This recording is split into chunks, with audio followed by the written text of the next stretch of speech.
Okay, let's go ahead and build a POF Glock slide.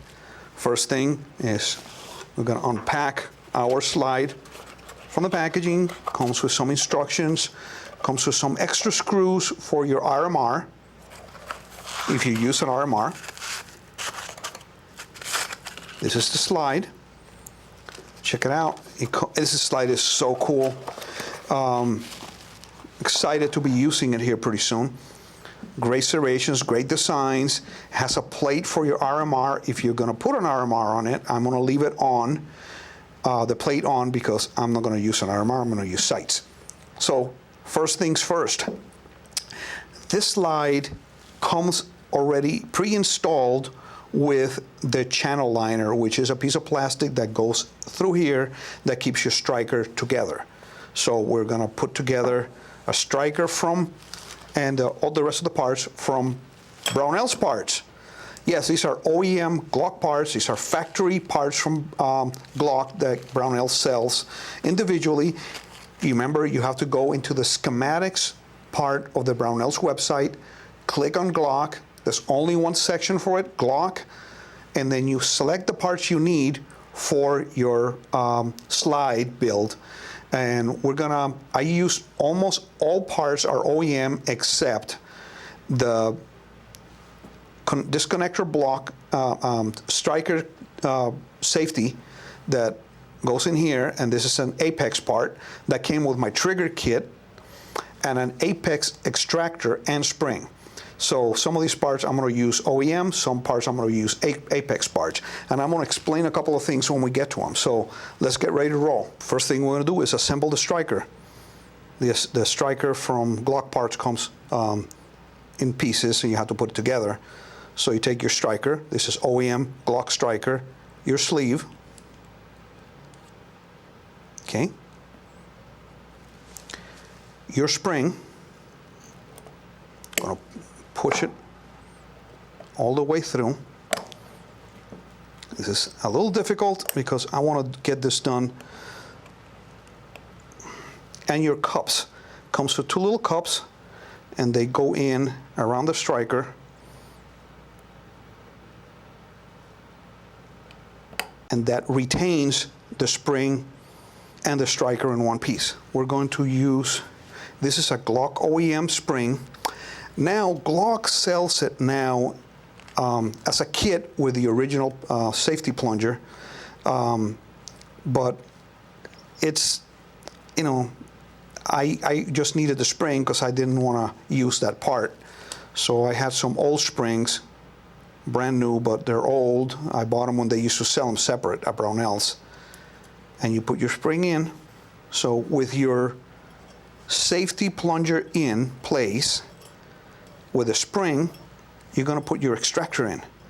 Easiest way is to push it all the way in and wiggle it in until it fits, and then you have it. Your extractor is now detained by that safety plunger. One detail I'm going to tell you now is that Apex makes their extractors without the loaded chamber indicator. That means that when you buy this part, which is the what pushes the spring against the extractor, you need to buy the one for a non-loaded chamber indicator extractor, or non-LCI. Is well described in the Brownell's website, so make sure you know that. After our extractor is being properly installed, our next spot is going to be to do the extractor plunger. First things, you take your extractor plunger and your extractor spring. In this case, we're going to be using the Apex spring that came from Apex, but you can still use the one that Glock sells. Is about the same, but the Apex one came with the extractor.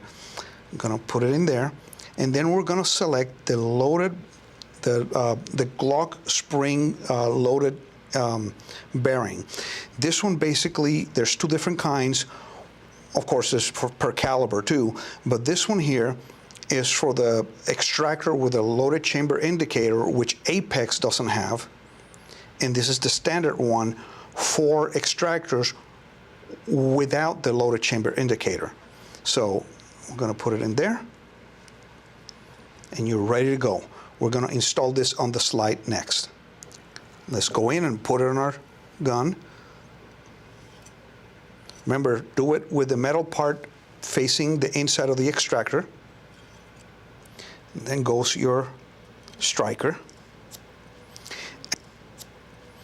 And finally, the plate with the Gunsight logo that I picked up at the Gunsight Pro Shop. Get it started. And with a punch, you push in, and then you push in on the extractor plunger. There you have it. Now it's done. Well, mostly done. We're going to put sights on it. So I'm going to install only the front sight because I've already shown you before how to do a rear sight on another video, so I'm not going to repeat myself. Okay, the only difference with Glock rear sight is, like in the video we did before, installing the 6 sights, the 6 sights go from left to right, and the Glock's sights go from right to left. So I'm not going to go ahead and do it here because you've already seen this before. So let's put the front sight on. And how do you install a front sight? If you remember a video from a few weeks ago when I was at the range with the other upper, the one from Lone Wolf, I forgot to put Loctite on it. So the guys from True Glow were giving me so much hell for doing that. So I am going to use Loctite on today's project. Okay, we're going to install Tritium Pro True Glow sights. So let's go ahead and get the sights out of the packaging. Be careful taking them out because you don't want to lose any parts. You have your front sight, which we're going to install today, and we have rear sights. One detail about True Glow that you need to know is make sure you open the packaging because there is a Allen wrench and another little front sight screw. This front sight screw, if you read, it says for Gen 4 only. This is a shorter screw because of the difference in the slides on the Gen 4. So we're going to save this as a Gen 3 slide, so we're not going to need it, but always going to keep it. The Allen wrench is for the rear sight set screw. We're not going to do this today because I'm not going to bore you how to install a Glock sight. We've done it with SIG, same process, so I want to put it away and save it for later. First thing, I want to put the front sight in. This trick, I thought I came up with this, but I was watching YouTube the other day, and there's another YouTuber who does it exactly the same way. I thought I was original, but I'm not. So first things first, you're going to take your screw, and you're going to lay it on the little notch with the screw part. You know, this is magic here because you're trying to turn a screw around to fall in that little hole, and you're holding it with your finger in. And this is where we're going to apply the Loctite. Put a dab of Loctite in it. Don't put too much. That is too much. Going to clean it. And then we're going to take the front sight and put it in the screw and turn it 2 turns. Well, maybe 3. There you go, 2.5 turns. And push it up. And hold on to it with your finger, and using your Glock tool, your front sight tool from True Glow. There's a big mess of Loctite in there. You're going to clean up later. You're going to go in and grab your screw and tighten until you don't have to put the fear of God in it.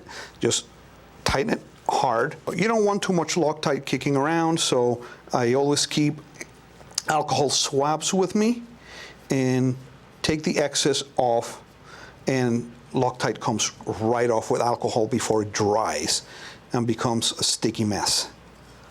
So I'm using red Loctite, which is actually medium strength Loctite. Usually blue is removable, red is medium strength. You have to use a torch or some heat to remove it. And green is, you'll never get it out. So make sure that you use the right kind of thread locker. Okay, we're ready to roll now. The slide is completely built and it's ready to go on our frame. going to use a barrel. So we have a Storm Lake Machine barrel. This one is a black stainless barrel, extended for the threaded portion. They make it stainless or black, and they make it with and without threads for the Glock 17. So Storm Lake Machine is one of my favorite barrels, very accurate. And like anything else, you take the thread protector off, put your barrel in, put your guy rod, ISMI spring, usually a 15-pounder, and I got this guy rod off Brownells, of course, where I get most of my OEM parts, and it goes in like such, and you put your thread protector back on it. You don't want to damage your threads, just in case you're going to put a compensator or you're going to put a suppressor on your pistol. Then final, we put enough lubrication in it, like we showed you in the frame assembly picture. Now we're going to put the slide in, and we're ready to go. I can't wait to go to the range with this pistol. Let's do a quick test on it, see how it feeds. Of course, we're going to use snap caps.